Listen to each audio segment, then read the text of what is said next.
Bonjour à tous et bienvenue dans ce nouveau rendez-vous de 6 minutes chrono. Nous accueillons aujourd'hui Serge Bérard. Bonjour. Bonjour. Serge Bérard, vous êtes maire de Brignais. Alors, le Premier ministre Michel Barnier a été nommé jeudi 5 septembre par Emmanuel Macron, notamment parce qu'il estimait qu'il avait le moins de chances d'être rejeté par les députés qui ont été élus mai-juillet. Est-ce que vous partagez ce point de vue?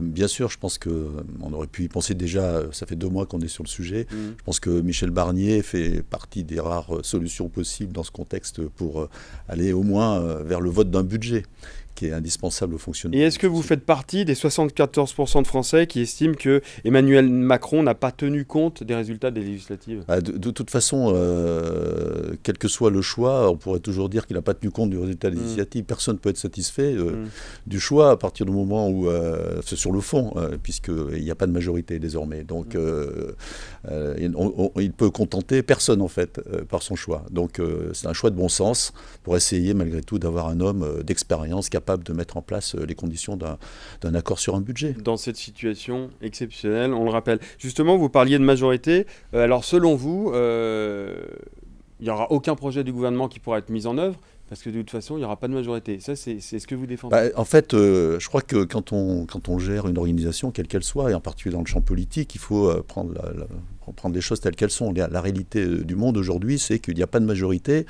Et mettre les chances de son côté, c'est réfléchir à l'avenir. Est-ce que dans un an, lorsque l'Assemblée sera dissoute, parce qu'on peut imaginer que ça peut être le cas, est-ce qu'on aura une majorité est-ce que la situation, est-ce que la société française aura changé? Je ne crois pas.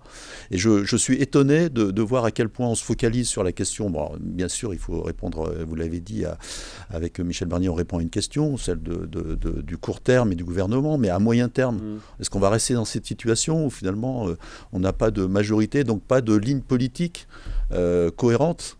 Ça n'existe nulle part. Et alors justement, vous, sur le moyen terme et le long terme, vous appelez notamment à une décentralisation radicale. Alors c'est vrai que on en parle. Voilà, il y a eu des lois de décentralisation. Aujourd'hui, dans les faits, comment ça se passe? Et cette décentralisation radicale, ça veut dire quoi? Ça veut dire un élargissement des compétences sur les collectivités locales, notamment? Je pense que notre société, et l'État en particulier, est toujours engorgé, il est submergé. Tout repose sur un président de la République, sur un État qui fait tout, qui sait tout, alors qu'en réalité, sur le territoire, on a plein de gens compétents. Quand je le vois avec mon administration à Brignais, tous les fonctionnaires, on peut le voir au niveau du département, au niveau de la région, et on peut aujourd'hui faire confiance au peuple et faire confiance à nos territoires. Ce qui n'est pas assez fait. Quand on se compare avec d'autres pays, comme l'Allemagne par exemple, c'est près du double des budgets qui sont gérés en maîtrise d'ouvrage par les collectivités locales. Oui, il y a un système aussi en Allemagne de Landers, quoi.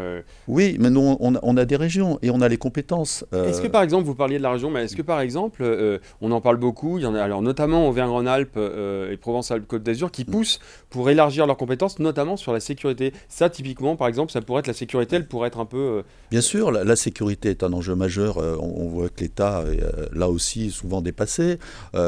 Mais on peut prendre l'éducation, on peut prendre la santé, on peut prendre beaucoup de secteurs où, en appliquant le principe de subsidiarité, c'est-à-dire où prendre les décisions de la façon la plus pertinente et la plus efficace, et on pourrait balayer tous les secteurs. On s'apercevrait qu'on a beaucoup à faire en matière de décentralisation, en s'appuyant sur les compétences, et je suis convaincu que c'est un axe aussi de réduction des coûts.